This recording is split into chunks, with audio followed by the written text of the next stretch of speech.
Hi, I'm Kat. I have some summer book recs for you today. If you're new here, you can find me on all socials at Catherine Ann Chang. If you're not, welcome back. Obviously, when it comes to summer reads, I'm thinking of books that you can take with you when you travel, books that you want to read on vacation, books that are light and easy and fun to read. But I have to admit that I'm also partial to books that kind of destroy you at the same time. I don't know if it's because I finally have enough serotonin in the summer to function, so I'm just emotionally capable of reading books that will devastate me, but I do feel more open to reading books that I know will be sad in the summer. With that in mind, I have quite the range of books for you today. I'll be going by category. First is Litfic, then romance, then YA, and then at the end I'll also share some books that are on my TBR for the summer or books that I'm currently reading. Starting off with Litfic, Happy Hour by Marlo Granados is the summer book to me. It's summer in New York City. It's the 2010s. The main character and her best friend are in New York City. They're there for a good time and they don't have any money. So this book is kind of about them just taking on odd jobs, doing kind of sketchy and weird things just so that they can stay in the city and have fun. It is such a party girl novel, but there's also an undercurrent of more depth to the book, some wry commentary on class and race. The main character, like the author, is half Filipina, half Salvadoran, but I have to say that the book, much like the girls in a novel itself, really carries itself through its effortless charm. I felt like I could have lived in this character's head forever because she is so sharp and funny, also has a great sense of style. I know that like book characters get kind of a bad rap for dressing terribly, but every outfit described was amazing. I love the female friendship in this book. I love the coming of age storyline, and I love how the main character is really just finding her way into herself. I read this in New York City during the summer. It was such a fun time. I think it's perfect for summer because it is kind of a lighthearted read, but it is also substantial enough that you feel like you take something away from it. And I just love the author's writing. I think she's a fantastic writer. Next is Sky Daddy by Kate Folk. If you follow me on Instagram or TikTok, you've probably seen me talk about this book already multiple times. It is a book about a woman who is sexually attracted to planes.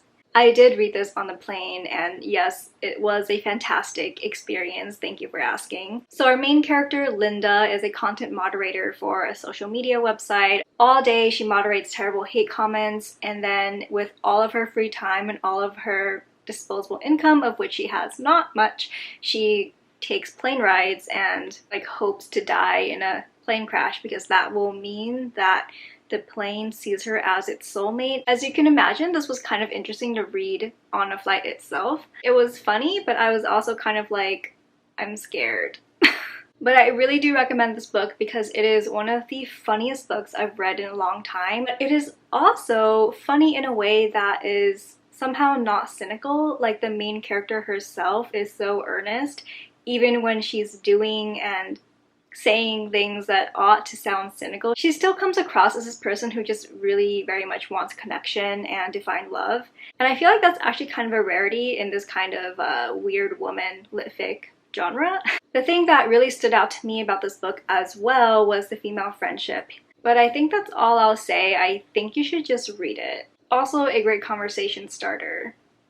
Next is Giovanni's Room by James Baldwin. This book, it hurt me. This is also the first James Baldwin book I've read, and I was completely blown away. I was like, I'm an idiot for not reading James Baldwin sooner. The book follows an American man named David. He is in Europe about to be married to his fiancée Hella. But after he proposed marriage to Hella, he meets a bartender named Giovanni in Paris. And the two embark on a tumultuous affair. The story is really about David struggling to come to terms with his own queerness. He is afraid of it. He is afraid of himself. And that self-hatred comes through so viscerally through the prose. Like the title says, a lot of the story takes place in Giovanni's room in Paris, which kind of represents and encapsulates their affair. There is so much that this book says about queerness, sexuality, gender performance. Such an incredible, timeless piece of literature that I know people will be reading decades from now. I think it's a great book to read for summer because there's this whole theme of running away from yourself. It's an interesting theme to grapple with, especially if you yourself are traveling. If you want to cry while you're on a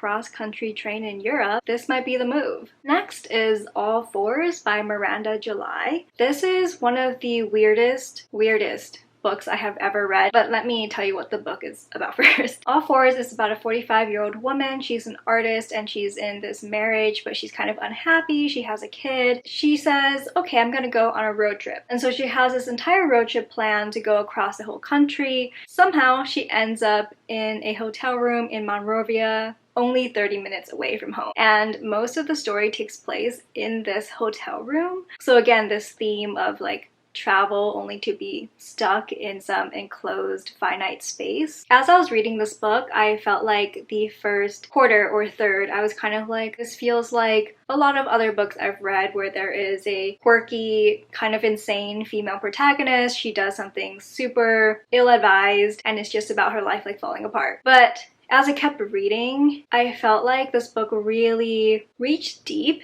into, you know, why would a person blow up their life like that? And the true feelings of loneliness, fear, and yearning for love, and yearning to be desired. That could be at the core of an existential crisis like that. So I actually found myself incredibly moved by some of the horrible things that she does. I'm like, why would someone do that? But then also, maybe she had to do that. Maybe all of this self-discovery is valid and pure and really necessary. The prose in this book is also incredible. It's laugh out loud funny. It's also tender and very poignant at times. I think we also don't have nearly enough books about women who are aging or women who are older.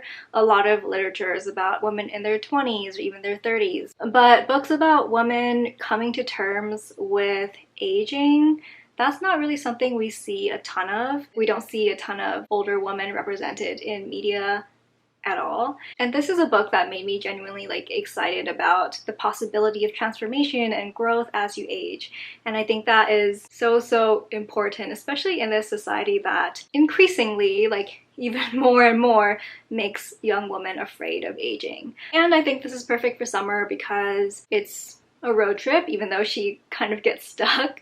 But road trips are about transformation, and that certainly happens in this book. It's also funny and quirky and something that you can kind of just fly through. I really recommend this one. I think it is actually worth the hype that this book has been getting, and it's been getting a lot of hype. Last but not least in the Litfic category is Writers and Lovers by Lily King. I actually kind of debated whether this was a winter or a summer book or even a spring, because it is very much about transformation, and I did read this in the winter, but I read it on a vacation, a trip, and I read it in like 2 or 3 days. It was such a page turner for me, and I think you would really enjoy reading this on vacation somewhere, so I wanted to include it. Writers and Lovers is about an aspiring writer who has just turned 31. She is dealing with the death of her mom, so she's very mired in grief, and she's also trying to write a novel, her first novel, while working this job at a restaurant. She is like fully committed to this creative life, but all around her, her friends, they've given up on their creative goals, they're moving on, they're having kids, getting married, and she ends up in a relationship with an older man, but there's also a younger love interest. It's kind of about her dealing with the grief of losing her mom, but also this feeling of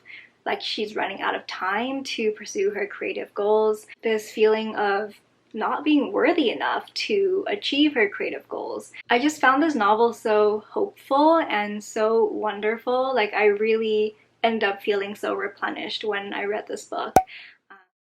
Alright, let's talk romance. Romance is one of my favorite genres to read in the summer, probably along with everyone else in the world who likes romance, and I have some really great ones to recommend to you. The first is Promise Me Sunshine by Cara Bastone. It's so good. The main character, Lenny, has just lost her best friend to a long fight with cancer. It is a book that deals with some serious grief, but it is also written in a way that is still playful and lighthearted and joyful. So do bear that in mind if you pick this one up. So Lenny is a nanny, and on the job she meets this guy, Miles, who is the brother of her employer. And they have a terrible first impression. He thinks she's irresponsible. ungrateful and lazy and sloppy, and she thinks he's kind of an asshole, which he is. But it turns out that Miles really wants to connect with his niece because he's not good with kids, and Lenny has this kind of bucket list of things to help her learn to live again after her best friend passed away. So Miles, having experienced the grief of losing his mom, offers to help her achieve those goals if she helps him connect with his niece. This was just such a wonderful delight to read. Like, it really feels like a warm, fuzzy hug. The relationship between Lenny and Miles is so sweet and tender. It really delves into the intimacy of caretaking, because Miles is always taking care of Lenny and she feels like there's this kind of asymmetry to their relationship, but it's something that really helps him heal as well. And seeing these two characters really grow and heal together is really, really rewarding. It is an ultra slow burn. You get this wonderful gradual transition from when they are just strangers to when they realize they can help each other, but they're still a little cautious of each other, to when they truly become friends, and then when they finally become more than that. I feel like this is the perfect summer read if you want something that's like fast and easy to read, but also something that really packs an emotional punch. Next is Between Friends and Lovers by Shirlene Obobi. The main character is Josephine. She is a doctor influencer. So on her social media platforms, she's like this girl boss. She's super empowered and everyone looks up to her. But in her real life, she is really depressed. She's really in love with her best friend, Ezra, who has not reciprocated her feelings. Ezra shows up at a party with Josephine's childhood bully, and Josephine's like, I need to get over this man. Enter Mal. He is a debut author. He is such a softie and a cutie. I love this character. Mal ends up helping Josephine with the photo shoot, and in return she's like, I can help you with your author socials, because he has no idea how to do social media. He's really not confident in himself, and their relationship begins to develop. There's a bit of a love triangle. If you like characters who really communicate on the page, this one is a great one. I'm kind of a miscommunication apologist, but if you like communication and you like when conflicts are not just like, oh, they're assuming things of the other, the main characters really do talk it out. They learn to communicate with each other. They learn what the other person needs, even if it's something that they can't communicate. I just love when there's a hyper-independent female main character and a soft and sweet male main character who helps her learn to accept love.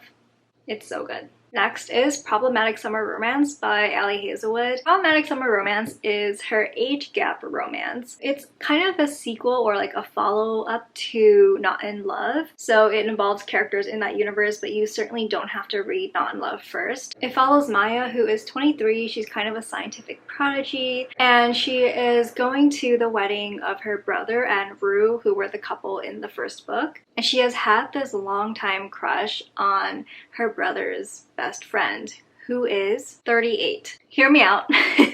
This book had me in the chokehold. And as you can tell from the title itself, it is a book that is very aware of how problematic this age gap can be. Actually, the main reason that the two are not together right away is that Connor is very hesitant about dating a 23-year-old. I think the way that Ali Hazelwood wrote this romance makes a lot of sense for these two characters, and I can totally see why they make sense for each other. I've just been thinking about how every relationship in real life is so unique and different. It's like this special magic for every individual relationship that makes it work. That is what's really special about reading a romance. You know, a really successful romance will show you what that special magic is, and I think in Problematic Summer Romance you really do get to see that. Is it like basic to recommend Beach Read by Emily Henry? I just feel like if you haven't read it already, what are you doing? And if you have, like, you know why I'm recommending it. This is my favorite Emily Henry. It is the first of hers that I read. It is also her first adult romance book. I don't know, I've just been chasing the magic of Beach Read ever since I read it. I also read it at a time where we were kind of coming out of lockdown. The world was really shitty. I mean, the world is still shitty, if not shittier. It was one of those books that helped me fall back in love with reading again, and one of the books that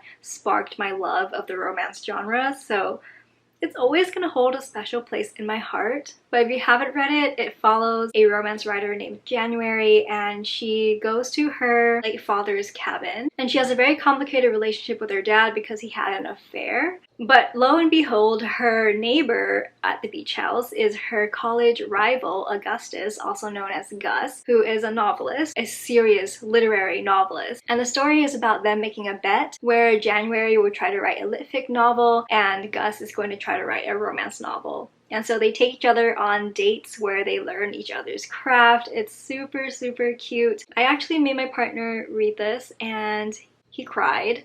I think I cried too when I read this. It's just the perfect combination of lighthearted, sweet, playful banter, but also this emotional payoff and this catharsis of her really grappling with the grief of losing her dad. I was thinking about recommending like Great Big Beautiful Life, but I feel like it's hard for Emily Henry because she's competing against her own books, you know, when she releases new books. But I think also the time and place when you read a book for the first time has a huge impact on how it affects you. Last but not least in romance is You Made a Fool of Death with Your Beauty. Once again, another book that talks about grief and love. The main character, Faye, lost the love of her life 5 years ago before this book started. So she's kind of still learning how to love again and be happy again. She feels so guilty about it. So she starts trying to date again. She dates this guy, then she dates that guy's friend, and then she dates that guy's dad.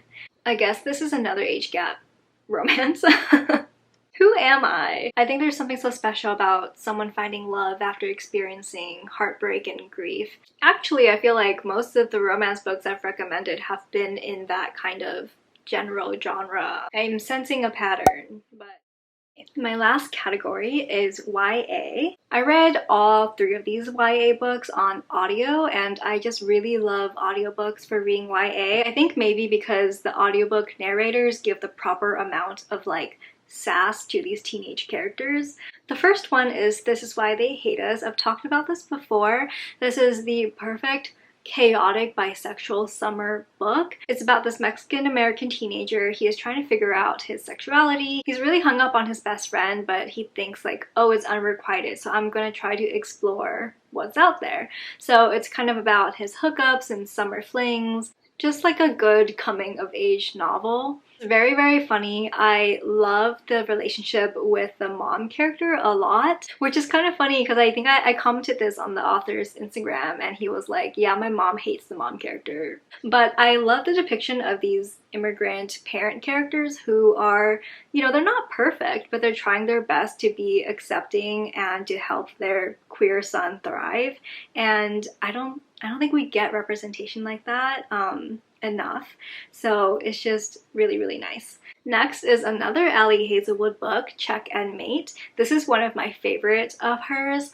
This is about chess rivals, and obviously one is secretly in love with the other in typical Ali Hazelwood fashion.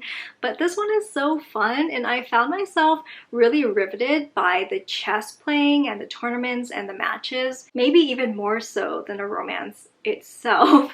Finally in YA is You Started It. This is one of the best YA books I've read in recent memory. It's about this girl whose boyfriend broke up with her and is like dating this other girl already. So she enters into this fake relationship with this guy who's new in town and tries to make her ex jealous. It's such like a cliche plot, but I'll eat it up every time. The main character is half Palestinian. A really big part of the relationship is that the male main character helps the female main character reconnect with her Arab heritage because that's something that her own mom is really disconnected from. And there's also like this intergenerational healing from internalized racism. It's just so, so good because it kind of is the perfect YA romance in my mind. Really, really recommend it. You should definitely check it out and support Palestinian writers.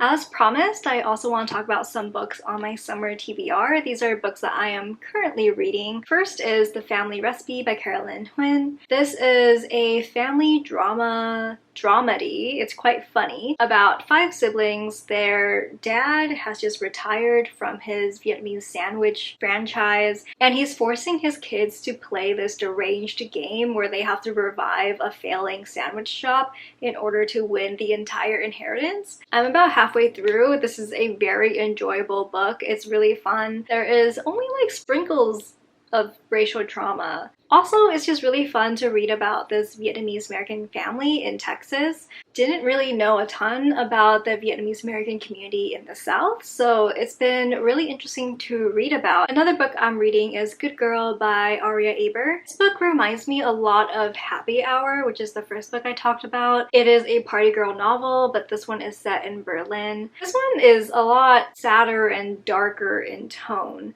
I feel like Happy Hour is like tee hee ha ha, there's a little bit of racism sometimes, but we're fine. They're not fine in this book. So the main character is a daughter of Afghan refugees. She meets this older guy, much older, and they start this definitely abusive relationship. There's a lot in here about coming into your own, but also what that means when you're afraid to accept your heritage and where you come from. I am halfway through this. I am really enjoying this as well. The next book I want to talk about is An Apprenticeship or the Book of Pleasures by Clarice Lispector. I am halfway through this book, and it is a very short book, but the thing is, I started reading this book last year. I have no defense. This is one of those books where, I mean, it is just so dense and rich, and it's not so much plot driven as it is like vibes driven. I am taking it slowly, and I think that's okay. Let's normalize taking a year to read a 100-page book. The final book I want to talk about is Audition. This is a new release. It came out this year, and I am really excited for this one. Everyone who's read it has said that it's really good. So the book opens up with this older woman who is an actress meeting this younger man, and it's my understanding that there are two different narratives for this one story. You're kind of trying to figure out what the real story is. I'm sure there will be something about performances and authenticity and the roles we play every day. That's in the blurb. I would love to know what's on your TBR for the summer. If you liked this video, make sure to check out my other socials, and I will see you next time. Bye!